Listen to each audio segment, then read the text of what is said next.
저 충남 논산 계령 금산 출신의 김종민입니다. 그 국민참여재판 관련해서 좀 몇 가지 여쭤볼게요. 국민참여재판 대상 사건 대비해서 신청률이 상당히 낮다는 건 잘 알고 계시죠? 네. 그러니까 대상 사건 대비해서 최근 5개년 신청률이 3.8%예요. 그러니까 대상 사건도 상당히 제한되어 있는데 신청률은 극히 낮은 편이죠. 신청 건수 대비 시행 비율, 신청을 해서 또 시행되는 비율이 또 다 하는 게 아니고 28.2% 정도 돼요. 실제로 대상 사건 대비 시행되는 비율이 1.1%입니다.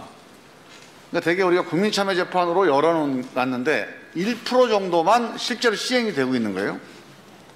그래서 우리가 통계를 보면 이제 실시 건수보다 이 배제 판단을 해보면 배제 건수가 더 많아졌어요.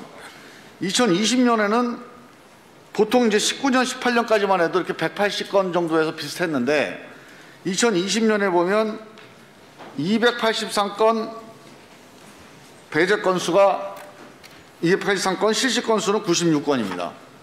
근데 이 2020년에 왜 이렇게 배제 건수가 많아졌죠? 정확하게 저희들이 분석한 건 아닌데 대략적으로는 뭐 아무래도 코로나 상황과도 밀접하게 관련된 것이 아닌가라는 생각을 갖고 있습니다. 되게 이제 제가 사유 분석을 해보니까 74.1%가 그밖에 적절하지 아니하다고 인정되는 경우, 이렇게 해서 이제 그 재판장의 재량 판단에 의해서 배제가 된 거예요. 그래서 그게 이제 코로나 상황을 감안해 보면 코로나 영향이 좀 있을 거라고 짐작은 되는데, 그러니까 전체적으로 이게 재판부가 일단 배제를 많이 74%나 했다는 거거든요. 그래서 전체적으로 국민참여재판이 환영을 못 받고 있어요. 우리 지금 법원에서. 이게 원인이 뭐라고 보세요? 기본적으로는 어쨌든 간에 이제 재판 신청을 법원에서는 국민참여재판이 적합하다고 생각하는 사건에 대해서는 또 신청인 쪽에서는 그렇지 않은 견해 대립이 좀 있는 것 같고요. 참여재판 하는 데 있어서 또 많은 준비가 또 필요합니다. 집중된 신문을 하기 위해서는 철저한 준비가 필요하는데 그 준비 필요에 따른 여러 가지 어려움 같은 것 때문에 추진 동력 같은 것들이 조금 약화된 것이 아닌가라는 생각을 갖고 있습니다. 예, 제가 이제 그 말씀을 좀 드리려고 그래요. 지금 현재 제도가 사실상 국민참여재판이라고 하는 것을 허용해 놓고는 있지만 국민참여재판이 이렇게 필수적인 어떤 절차가 아니고 선택에 의해서 이루어지게 되는 이 허용 범위가 너무 넓다 보니까 이 재판 그 주체 중에 일부라도 동의하지 않으면 안 되거나 아니면 실제로 여건이 시설 여건이라든가 뭐 예산 여건이라든가 이런 여건 혹은 판사 법원의 적극성 가능한 한 뭐 피고인에게 그 권유를 한다든가 하는 적극성 여러 가지 면에서 다 부족한 거예요 지금. 그래서 저는 이런 식으로 국민참여재판이 제도가 운영되면 이거 유명무실해질 것 같아요. 뭐가 제도 개선이 좀 필요하지 않겠습니까? 네, 그렇게 동감합니다. 좀 네. 뭐 신청주의를 극복하거나 혹은 필수적으로 참여재판에 할 수 있는 범위를 국회에서 입법해 준다고 한다면 국민참여재판이 좀 더 확산되는데 도움이 되지 않을까라는 생각을 갖고 있습니다. 그거를 이제 우리가 입법을 좀 하려면 제가 아주 원칙적인 문제를 한번 여쭤볼게요. 우리 이제 판사 법관분들이 어떻게 생각하실지 모르겠는데 우리 헌법에 보면 재판권은 법관에게 있다 이렇게 되어 있잖아요. 예. 그러니까 법원이 아니고 법관에게 있다로 되어 있어요. 그죠? 네. 이게 우리 헌법이 갖고 있는 특성 아닙니까? 그렇습니다. 그래서 저는 이 점에 대해서 좀 왜 법관에게 있다고 했느냐. 사법고시 보고 뭐 공부를 잘하고 또는 뭐 법에 대해 전문가고 이래서 법관이 재판권이 있는 거는 아닌 것 같아요. 그 전문성에다가 국민의 기본권을 침해하는 권한을 주기는 좀 어렵습니다. 심지어는 우리가 정무직 장관들이나 국방부 장관, 외교부 장관을 전문가들로 임명하는 것 자체를 헌법적으로 별로 선호하지 않아요. 민주공화국에서. 그게 워낙 중요한 일이기 때문에 전문가에 맡기기는 좀 어렵다. 심지어 국민의 기본권을 침해하는 게 전문가의 판단에 맡기는 거는 좀 그런 취지는 아니라고 봅니다. 법에 맡기는 거예요. 법.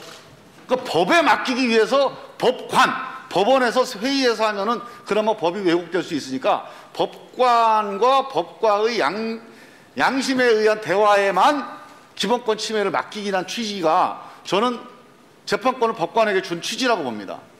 그 법을 만드는 사람은 거의 국민이에요. 주권자입니다. 결국 기본권 침해의 주체는 주권자 외에는 허용될 수가 없는 겁니다. 사실은 본인의 기본권을 스스로 침해하는 것 외에는 허용될 수가 없는 거예요. 사실 헌법적으로 보면. 그래서 저는 국민참여재판이 저는 원칙적으로 맞다고 봅니다. 그런데 법리를 따지는 세부적인 거는 전문가가 해야죠. 그 판사가 해야 되고 검사, 변호사가 해야 됩니다. 그러나 결과적으로 재판에서 결론을 낼 때 핵심적인 건 사실 판단 아닙니까? 이 사실 판단에 관한 부분은 저는 국민 평균의 판단이 제일 합리적이다, 제일 정확하다, 제일 믿을 수 있다 이렇게 봅니다. 신뢰할 수 있다. 왜냐하면 사실에 대한 판단은 무슨 전문적인 판단이 아닙니다. 의견이 다를 수 있죠. 그 의견이 다른 걸 어떻게 해소해서 승복하게 만들 거냐? 결국 주권자가 스스로 판단하면 승복하게 돼요. 그래서 저는 왜 선진국에서 참심을 하고 배심을 하는지 저는 처음에 잘 이해가 안 갔어요. 아니 저거 전문가들이 법 가지고 판단해야 되는데 일반인들 모아놓고서 왜 저렇게 회의에서 결정하지? 근데 저는 생각해 보니까 사실 판단의 영역은 국민 평균적 판단이 제일 권위가 있고 신뢰할 만한 게 맞는 것 같아요. 그래서 저는 우리 법원에서 저는 소극적이라고 생각을 안 하지만 지금까지 운영은 제도적 한계 때문에 또는 운영상의 어떤 소극성 때문에 국민참여재판이 되게 확대가 안 되고 있어요. 그래서 지금 정치적 사건만 해도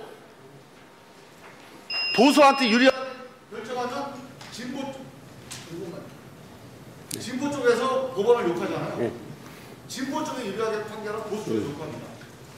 법원이 더 이상 이런 식의 판결에 어떤 성향에 따라서 욕을 먹는, 그래서 신뢰를 그러니까 불신이 가중되는, 이것도 우리 법원의 입장에서 볼 때 엄청나게 큰 부담입니다. 그래서 저는 전체적으로 국민참여재판의 방향으로 큰 방향이 가야 되는데 아직 우리가 헌법 개정을 하기 전이기 때문에, 그러니까 하기가 어렵기 때문에 일단 국민참여재판 전면 확대라고 하는 목표를 향해서 한번 같이 검토를 해보자. 어떻게 생각하세요? 공감합니다. 예. 그래서 저는 이제 형사재판은 원칙적으로 국민참여재판을 원칙으로 해서 거기에 필요한 게 주로 이제 시설 아닙니까? 시설과 예산인데 이거에 대한 로드맵을 한 5년 로드맵을 짜야 됩니다. 이거는 법원에서 좀 고민을 해야 돼요. 이거 한두 사람이 입법해서 되는 게 아니잖아요. 그래서 어떤 로드맵 갖고 가능할지는 결국 예산상 시설 이런 것들은 판단이 필요한 거니까 좀 그 점에 대해서 좀 고민 좀 해주시고 여기에 대한 좀 적극적인 대안. 민사 같은 경우도 저는 민사 중에서도 지금 우리 위자료 재판 같은 거 있잖아요. 네. 가사 재판 같은 거. 이런 국민 평균의 판단이 상당히 합리적일 수 있는 이런 영역을 과감하게 민사에서 도입할 수 있겠다. 이런 점에 대한 검토를 좀 적극적으로 해주시고 같이 한번 입법 노력을 했으면 좋겠다. 이런 제안을 드립니다. 네. 네, 수고하셨습니다. 다음은